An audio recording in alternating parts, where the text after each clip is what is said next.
For more than 2 decades, New York attorney Mark Langfand has been creating topographic maps of the Middle East for the purpose of understanding, not only the region's natural terrain, but also its geopolitical status. According to Mark, all of the turmoil and fighting in the Middle East comes down to one resource-rich slice of land he calls the Black Gold Triangle. Mark joined Jackie Daly in this podcast clip, an excerpt from the full which you can find here. "Let's start with the what," said Jackie. "Describe your map.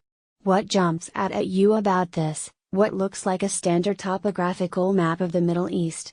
"Really, there's 2 things," answered Mark. "If you understand them separately and then you overlay them on top of each other, all of a sudden, perhaps the most important crux of single thing you are reading in the newspaper in the Middle East. Every single article tracks back to exactly what I'm about to explain, which I have coined as the Black Gold Triangle. What's the Black Gold Triangle?"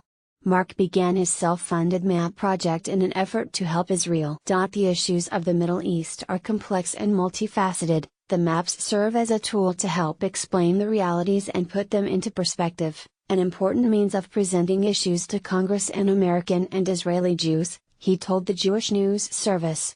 Over the years he expanded his maps to include the entire Middle East. The topography, meaning not the 2-dimensional but the actual mountains of the Middle East, really are the core of understanding why the borders are where they are, and almost as important, where the ethnicities start and end. For instance, where do the Arabs start and end?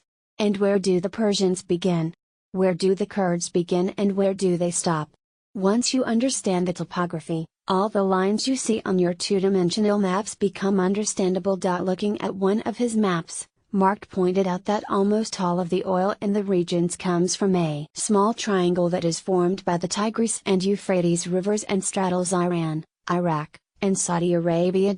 Almost 100% of Saudi Arabia's oil is located in maybe 4 or 5% of Saudi Arabia, the part that's in this Black Gold Triangle. It's also the part that is adjacent to Iran. That's really the beginning of understanding. If Iran wanted to take over Saudi Arabia, it wouldn't really need to take over 100% of Saudi Arabia.